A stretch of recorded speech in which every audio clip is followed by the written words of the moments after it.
ಮನಮೋಹನ್ ಸಿಂಗ್ ಮಾಜಿ ಪ್ರಧಾನಿ ಮನಮೋಹನ್ ಸಿಂಗ್ ಅವರು ವಿಧಿವಶರಾಗಿದ್ದಾರೆ. ಹಾಗಾಗಿ ಇವತ್ತು ಅವರ ಅಂತ್ಯ ಸಂಸ್ಕಾರ ನೆರವೇರಿಸಲಾಗುತ್ತೆ. ಸಿಖ್ ಧರ್ಮದ ವಿಧಿವಿಧಾನದಂತೆ ಅಂತ್ಯ ಸಂಸ್ಕಾರವನ್ನ ನೆರವೇರಿಸಲಾಗುತ್ತೆ. ರಾಜ್ಘಾಟ್ ಬಳಿ ಡಾಕ್ಟರ್ ಸಿಂಗ್ ಅವರ ಅಂತ್ಯಕ್ರಿಯೆ ನೆರವೇರಿಸುವುದಕ್ಕೆ ಎಲ್ಲಾ ರೀತಿಯ ಸಿದ್ಧತೆಗಳಾಗ್ತಾ ಇದೆ.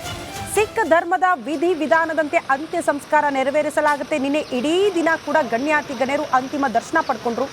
ಈಗ ಅಂತಿಮ ವಿಧಿವಿಧಾನಗಳ ಪ್ರಕ್ರಿಯೆ ಆರಂಭ ಆಗುತ್ತೆ. ಪಾರ್ಥಿವ ಶರೀರವನ್ನು ತೆಗೆದುಕೊಂಡು ಹೋಗ್ತಾ ಇರುವ ದೃಶ್ಯವನ್ನು ಕೂಡ ಗಮನಿಸ್ತಾ ಇದೆ. ರಾಜ್ಘಾಟ್ನಲ್ಲಿ ಅಂತಿಮ ವಿಧಿವಿಧಾನ ನೆರವೇರಿಸೋದಕ್ಕೆ ಪಾರ್ಥಿವ ಶರೀರ ತೆಗೆದುಕೊಂಡು ಹೋಗ್ತಾ ಇರುವಂತಹ ಲೈವ್ ದೃಶ್ಯಗಳು ನೀವು ಗಮನಿಸ್ತಾ ಇದ್ದೀವಿ. ತೆರೆದ ವಾಹನದಲ್ಲಿ, ಹೂವಿನ ಅಲಂಕಾರ ಮಾಡಿರುವ ವಾಹನದಲ್ಲಿ ಪಾರ್ಥಿವ ಶರೀರದ ಮೆರವಣಿಗೆಯ ಜೊತೆಗೆ ಅಂತ್ಯಕ್ರಿಯೆಗೆ ಪಾರ್ಥಿವ ಶರೀರವನ್ನು ತೆಗೆದುಕೊಂಡು ಹೋಗ್ತಾ ಇರುವಂತಹ ದೃಶ್ಯ.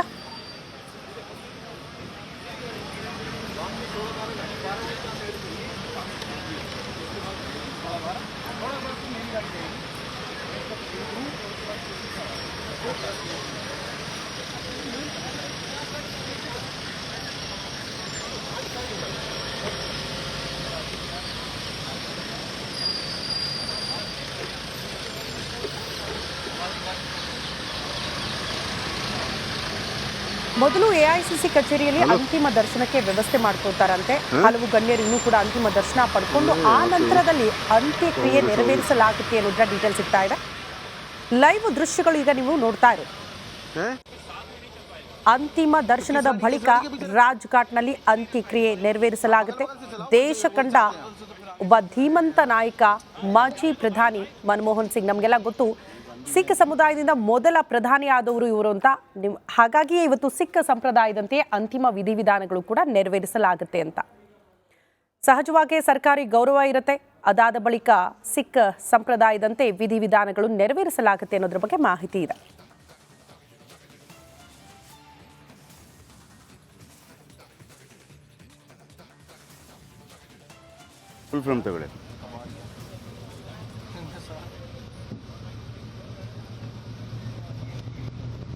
ಡಾಕ್ಟರ್ ಮನಮೋಹನ್ ಸಿಂಗ್ ಅವರ ಅಂತಿಮ ಶೋಭಾಯಾತ್ರೆ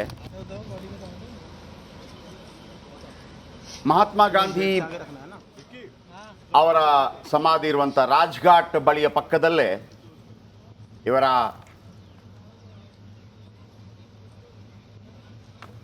ಅಂತಿಮ ವಿಧಿವಿಧಾನಗಳು, ಅಂತ್ಯಕ್ರಿಯೆ ನಡೆಯುತ್ತೆ. ಇವರಿಗೆ ಎರಡು ಆಪ್ಷನ್ ಕೊಡಲಾಗಿತ್ತು. ಒಂದು ಡೆಲ್ಲಿ ಅಥವಾ ಮನೆಯವರು ಮನಸ್ಸು ಮಾಡಿದ್ರೆ, ಯಾಕಂದರೆ ಸಿಖ್ ಸಮುದಾಯ ಕೆಲವೆಲ್ಲ ಇರುತ್ತೆ. ಈಗ ನಮ್ಮಲ್ಲಿ ನಾವು ನೋಡ್ತೀವಲ್ವ, ಲಿಂಗಾಯತರಲ್ಲಿ ನಿಮಗೆ ವಿಭೂತಿ ಎಲ್ಲ ಹಚ್ಚಿ ಕರ್ಪೂರ ಎಲ್ಲ ಹಾಕಿ ಅವರನ್ನು ಯಾವ ರೀತಿ ಸಮಾಧಿ ಮಾಡ್ತಾರೆ ನೋಡಿದರೆ, ಅದು ಕೂಡ ಕುಳಿತ ಭಂಗಿಯಲ್ಲಿ ಸಮಾಧಿ ಮಾಡ್ತಾರೆ. ಕೆಲವು ಕಡೆ ಅಂಥ ಅವಕಾಶಗಳು ಇಲ್ಲದೇ ಇದ್ದಾಗ, ಇನ್ನು ಕೆಲವು ಕಡೆ ಫಾರ್ ಎಕ್ಸಾಂಪಲ್ ಗೊತ್ತಿಲ್ಲ ನನಗೆ ಸಿಖ್ ಸಂಪ್ರದಾಯದಲ್ಲಿ ಹೆಂಗೆ ಅಂತ, ಇವತ್ತು ಗೊತ್ತಾಗ್ಬೋದು. ಚಿತೇನ, ಅಗ್ನಿಸ್ಪರ್ಶನ ಅಥವಾ ಇದು ಏನು ಕಫಿನಲ್ಲಿ ಇದು ಮಾಡ್ತಾರಾ ಗೊತ್ತಿಲ್ಲ. ಬಹುಶಃ ಡೆಲ್ಲಿಯಲ್ಲಿ ಇತ್ತೀಚಿನ ದಿನಮಾನಗಳಲ್ಲಿ ನನ್ನ ಪ್ರಕಾರ, ನನ್ನೊಂದು ಅಬ್ಸರ್ವೇಷನ್ ಅಷ್ಟೇ, ಚಿತೆಗೆ ಅಗ್ನಿಸ್ಪರ್ಶ ಎಲ್ಲ ಕೊಡೋದು ಕಡಿಮೆ ಇರಬಹುದು ಅಂತ. ಯಾಕಂದ್ರೆ ಅಲ್ಲಿ ಪೊಲ್ಯೂಷನ್ ಇರೋ ಕಾರಣಕ್ಕಾಗಿ ಆ ಥರ ಇರ್ಬೋದೇನೋ. ಬಟ್ ಉಳಿದದಕ್ಕೆ ಏನು ಸಮಸ್ಯೆ ಇರಲಿಕ್ಕಿಲ್ಲ. ನಿರಂತರವಾಗಿ ಇಡೀ ತಮ್ಮ ಜೀವಮಾನದ ಎಜುಕೇಷನನ್ನು ಸ್ಕಾಲರ್ಶಿಪ್ನಲ್ಲೇ ಕಳೆದಂಥವರು doctor Manmohan Singh. Only scholarship. ನೋಡಿ, ಸರ್ಕಾರದ ಕೆಲವು ವ್ಯವಸ್ಥೆಗಳು ನೀವು ಮನಸ್ಸು, ನಾನು ಅದೇ ಹೇಳ್ತಾ ಇರೋದು, ನಾನು ಬೇಡವಾ, ನಮ್ಮ ಜಾತಿ ಇದು ಎಂಥದ್ದು ಇಲ್ಲ ರೀ, ಎಲ್ಲ ಇತ್ತು, ಓಕೆ ಫೈನ್, ನೀವು ಅದರಿಂದ ಮೇಲೆ ಬರೋದಕ್ಕೆ ನೀವೊಬ್ಬರೇ ಕಾರಣೀಭೂತರಾಗ್ತೀರಿ ಅಂತ. ಈಗ ನಮ್ಮಲ್ಲಿ ಇರುತ್ತಲ್ಲ, ಸಾಧಾರಣವಾಗಿ ನಾವು ಕೇಳಿರ್ತೀವಿ, ನಮಗೇನಿದೆ ರೀ, ನಮಗೆ ಮತ್ತೊಂದಿಲ್ಲ, ಅದಿಲ್ಲ, ಇದಿಲ್ಲ, ನಮ್ಮ ಅಪ್ಪ ಅದಲ್ಲ ಇದಲ್ಲ ಅಂತೇಳಿ. ಯಾರ್ದು ಇರೋದಿಲ್ಲ, ಶ್ರೀಮಂತರದ್ದು ಬಿಟ್ಟಾಕಿ. ಫ್ರೀ ಎಜುಕೇಷನ್ ಅಂತೂ ಕೊಡ್ತಾರೆ, SLC ತನಕ ಆದರೂ ಸಣ್ಣ ಪುಟ್ಟ. ಆಮೇಲೆ ಮಠಮಾನ್ಯಗಳು ಸಾವಿರಾರು ಇದೆ ಅಲ್ವಾ. ಆಮೇಲೆ ನೀವು ಹುಷಾರಾದರೆ, ಕಲಿಯೋಕ್ಕೆ ಹುಷಾರಾದರೆ ಸ್ಕಾಲರ್ಶಿಪ್. ಅದಕ್ಕೆ ಮನಮೋಹನ್ ಸಿಂಗ್ ಅದಕ್ಕಿಂತ ದೊಡ್ಡ ಉದಾಹರಣೆ ಬೇಕಾಗಿಲ್ಲ. ನೀವು ಈಗಲೂ ಕೂಡ ಹಳೆಯ ನೋಟುಗಳು, ನಿನ್ನೆ ಕೂಡ ಕೆಲವು ನೋಟ್ ನೋಡ್ತಾ ಇದ್ದೆ.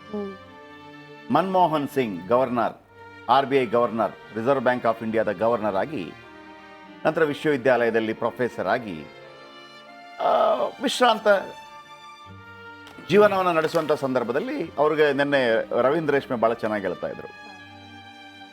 ಈ PC ಅಲೆಕ್ಸಾಂಡರ್ ಅಂತಿದ್ರು ಇಲ್ಲಿ ಅವರಿಗೆ ಕಾರ್ಯದರ್ಶಿ ಸಮಥಿಂಗ್ ಆಗಿ, ಆಮೇಲೆ ಅವರು ಕಾಂಗ್ರೆಸ್ ಸೇರಿಕೊಂಡ್ರು.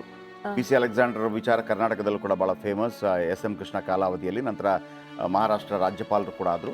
ಅವರು ನರಸಿಂಹರಾವ್ ಜೊತೆ ಇರ್ತಾರೆ. ಅವ್ರು ಕಾಲ್ ಮಾಡ್ತಾರಂತೆ, ಡಾಕ್ಟರ್ ಸಿಂಗ್ ನಾಳೆ ನೀವು ಬರಬೇಕು 2 ಗಂಟೆಗೆ ಹೀಗೀಗೆ ಅಂತೇಳಿ.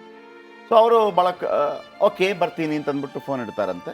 ಫೋನ್ ಇಟ್ಟ ನಂತರ ಆ ಕಡೆಯಿಂದ ಯಾವುದೇ ಪ್ರತಿಕ್ರಿಯೆ ಬಾರದೇ ಇದ್ದಾಗ ಸ್ವತಃ ನರಸಿಂಹರಾವ್ ಅವರು ಫೋನ್ ಮಾಡ್ತಾರಂತೆ, ಕ್ಯಾ ಸರ್ದಾರ್ಜಿ, ಯಾಕೆ ಭಾಳ ಈಸಿಯಾಗಿ ತಗೊಂಡ್ಬಿಟ್ಟಿದ್ದೀರಿ, ನೀವು ಮಂತ್ರಿ ಆಗ್ತಾ ಇದ್ದೀರಿ ಅಂತಂದ್ರಂತೆ. ಅಲ್ಲಿ ತನಕ ಡಾಕ್ಟರ್ ಸಿಂಗ್ ಗೊತ್ತಿಲ್ಲ, ಇವರು ಏನೋ ನನ್ನ ಕಾರ್ಯಕ್ರಮಕ್ಕೆ ಕರೆದಿದ್ದಾರೆ ಬೇರೆ ಮತ್ತೊಂದು ಅಂತೇಳಿ. ಎಷ್ಟು ದೊಡ್ಡ ಆರ್ಥಿಕ ತಜ್ಞ ಅಂತಂದರೆ ಬೇರೆ ಬೇರೆ ದೇಶಗಳು ಕೂಡ ಇವರಿಂದ ಏನು ಸಲಹೆಗಳನ್ನು ಪಡೆಯುತ್ತಾ ಇತ್ತು. ವಿಶೇಷವಾಗಿ ಬರಾಕ್ ಒಬಾಮಾ ಇವ್ರ ಬಗ್ಗೆ ಅದ್ಭುತವಾದಂಥ ಮಾತುಗಳನ್ನು ಹೇಳ್ತಾ ಇದ್ರು. ಆಮೇಲೆ ನಿನ್ನೆ ತುಂಬ ಚರ್ಚೆ ಆಯಿತು, ಯಾಕಂದರೆ ಇವ್ರು ಜೀವಂತ ಇದ್ದಾಗ ಮುಖಿ ಪ್ರಧಾನಿ, ಆ ಪ್ರಧಾನಿ ಹಿಂಗೆ ಅಂತೆಲ್ಲ ಹೇಳ್ತಾ ಇದ್ರಿ ಹೇಳಿ. ಆಮೇಲೆ ಇವರ ಕಾಲಾವಧಿಯಲ್ಲಿ ಒಂದು 13 ಪ್ರಕರಣಗಳು ಕೂಡ, ಹಗರಣಗಳು ಕೂಡ ಭಾಳ ದೊಡ್ಡದಾಯಿತು. ಅದು ಗೊತ್ತಿರುವಂಥದ್ದು, ಕೆಲವು ಸ್ಕ್ಯಾಮ್ಗಳೆಲ್ಲ ಭಾಳ ದೊಡ್ಡದಾಯಿತು. ಆದರೆ ಈ ರಾಜಕೀಯ ಅಂತಂದರೆ ಹಾಗೇನೆ, ಟೀಕೆ ಟಿಪ್ಪಣಿಗಳು. ನೀವು ವೈಟ್ ಬಟ್ಟೆ ಹಾಕೊಂಡು ಬಂದಿರ್ತೀರಿ, ಯಾರೋ ಸೆಗಣಿ ಎರಚಿ ಹೋಗಿರ್ತಾರೆ, ನೀವು ಸೆಗಣಿ ಎರಚಬೇಡಪ್ಪ ಅಂತ ಹೇಳುವಂಗಿಲ್ಲ. ಹೌದು, ಹತ್ಕೊಳ್ಳೋ. ಆಮೇಲೆ ಅದಕ್ಕೆ ಸರಿಯಾದ ಉತ್ತರವನ್ನು ಡಾಕ್ಟರ್ ಮನಮೋಹನ್ ಸಿಂಗ್ ಅವರೇ ಕೊಟ್ಟರು. ಯಾಕಂದರೆ ಹಿಸ್ಟ್ರಿ ನನ್ನ ಬಗ್ಗೆ ಪ್ರೀತಿಯನ್ನು ಹೊಂದಿರುತ್ತೆ, ನೀವು ಮೀಡಿಯಾದವರೋ ಮತ್ತೊಂದಲ್ಲ, ಹಾಗಂತ ಟೀಕೆ ಮಾಡಬಾರ್ದಾ? ಅದಕ್ಕೊಂದು ಒಳ್ಳೆ ಉದಾಹರಣೆ ಕೊಡ್ತೀನಿ ಕೇಳಿ. ಈ ವಿಧಾನಸೌಧವನ್ನು ನಿರ್ಮಾಣ ಮಾಡಿದಂಥವ್ರು ಕೆಂಗಲ್ ಹನುಮಂತಯ್ಯ. ಕೆಂಗಲ್ ಹನುಮಂತಯ್ಯ ವಿಧಾನಸೌಧವನ್ನು ನಿರ್ಮಾಣ ಮಾಡಿದ ನಂತರ ಒಂದು ಯಾರೋ ಹೇಳ್ತಾ ಇದ್ರು, ಅವರಿಗೆ ಆ ವಿಧಾನಸೌಧದಲ್ಲಿ ಕೂರೋಕ್ಕೆ ಅವಕಾಶ ಸಿಕ್ಕಿಲ್ಲ, ಸೋತೋಗ್ಬಿಟ್ರು ಅವರು ಅಂತೇಳಿ. ಹಾಗಂತ ಅವರೇನು ಅದರ ಬಗ್ಗೆ ತಲೆ ಕೆಡಿಸ್ಕೊಂಡಿರಲಿಲ್ಲ. SM ಕೃಷ್ಣ ಒಂದು ಮಾತನ್ನು ಹೇಳಿದರು ನೋಡಿ, ನಾವೆಂಥ ಮನುಷ್ಯರು ಅಂತಂದರೆ ರಾಜಕಾರಣಿಗಳು, ಇದೇ ಕೆಂಗಲ್ ಹನುಮಂತಯ್ಯ ಅವರು ವಿಧಾನಸೌಧವನ್ನು ಕಟ್ಟುವಾಗ ಅದರಲ್ಲಿ ದುಡ್ಡು ಹೊಡೆದಿದ್ದಾರೆ ಅಂತೇಳಿ ನಾವು ಹೋರಾಟಗಳನ್ನು ಮಾಡಿದ್ವಿ. ಯಾರು ಕಟ್ಟಿಸಿದ್ರೋ ಕೆಂಗಲ್ ಹನುಮಂತಯ್ಯ, ಅವರು ಕಟ್ಟಿಸಿದ ವಿಧಾನಸೌಧದ ಒಳಗೆ ಕೂತು, ಅವರು ಮುಖ್ಯಮಂತ್ರಿ ಆಗಿ ಕೂರಲಿಲ್ಲ, ಬಟ್ ನಾವೆಲ್ಲ ಕೂತು ಅವರ ವಿರುದ್ಧವೇ ಟೀಕೆ ಮಾಡಿದ್ವಿ. ಇದೊಂಥರ ಸಂದಿಗ್ಧ ಪರಿಸ್ಥಿತಿ ಅಂತ ಹೇಳಿದರು. ಹಾಗಂತ ಅವರು ತಿಂದಿದ್ದಾರೆ ಅಂತ ಅಲ್ವೇ ಅಲ್ಲ ಅಂತ ನಮಗೆ ಟೀಕೆ ಮಾಡಬೇಕಾಗತ್ತೆ ರಾಜಕಾರಣದಲ್ಲಿ. ಹಾಗಾಗಿ ಮೌನಿ ಬಾಬಾ ಅಂತಿರ್ಬೋದು, ಮತ್ತೊಂದಿರ್ಬೋದು, ಏನೇ ಇರ್ಬೋದು ಅಂತ ಹೇಳಿಕೆಗಳನ್ನೇ ಇರ್ಬೋದು, ಆದರೆ ಸದ್ದಿಲ್ಲದೆ ಸದ್ದು ಮಾಡಿದ ಮಹಾನಾಯಕ. ನಾವು ಅಬ್ಬರಕ್ಕೆ ಮನಸೊಲ್ತೇವೆ ಸಮಟೈಮ್ಸ್, ಜೋರಾಗಿ ಮಾತಾಡಿದ ತಕ್ಷಣ ಮಾತ್ರ ಮತ್ತೊಂದು ಮಗದೊಂದು ಅಂತೇಳಿ. ನಿಮಗೊಂದು ಗೊತ್ತಿರಲಿ ಶ್ರುತಿ, ಹಿಂದಿನ ಕಾಲದಲ್ಲಿ ನಿಮಗೆ ಗೊತ್ತಿರ್ಬೋದು, ರಾಮಕೃಷ್ಣ ಪರಮಹಂಸರು, ಅವರ ಶಾರದಾ ದೇವಿ ಅವ್ರದ್ದೆಲ್ಲ ಮತ್ತೊಬ್ಬರ ಜೊತೆ ಸಂವಾದ ಆಯ್ತಂತೆ, ಮಾತುಗಳು ಆಯ್ತಂತೆ, ಗೆದ್ರಂತೆ ಮತ್ತೊಂದು ಅಂತೇಳಿ. ಆಗ ನೀವು ಗಮನಿಸಿರ್ಬೋದು, ಆ ಸಂವಾದಗಳಾಗುವಾಗ ಅವರ ಮೈಗೆ ಒಂದು ಹೂವಿನ ಹಾರ ಹಾಕ್ತಾ ಇದ್ರು. ಯಾರ ಹಾರ ಬಾಡಿ ಹೋಗುತ್ತೆ ಅವರು ಸೋತ್ರು ಅಂತ ಲೆಕ್ಕ ಅಂತ ಕೂಡ ಇರ್ತಾ ಇತ್ತು. ಅಂದರೆ ನಿಮ್ಮ ಬಳಿ ಸತ್ಯಾಂಶಗಳಿದ್ದಾಗ ನೀವು ವಾಯ್ಸನ್ನು ರೈಸ್ ಮಾಡಿ ಮಾತಾಡಬೇಕು ಅಂತ ಏನಿಲ್ಲ, ನಿಮ್ಮ ಹತ್ರ ಗೊತ್ತಿರುತ್ತೆ, ಇಲ್ಲಪ್ಪ ಹಾಗಲ್ಲ ಅಂತೇಳಿ. ಯಾವಾಗ ನೀವು ವಾಯ್ಸ್ ರೈಸ್ ಮಾಡ್ತೀರಿ ಅಂತಂದ್ರೆ ನಿಮ್ಮಲ್ಲಿ ಸಬ್ಜೆಕ್ಟ್ ಇಲ್ಲ ಅಂತ ಲೆಕ್ಕ ಅಂತ, ಆ ಥರ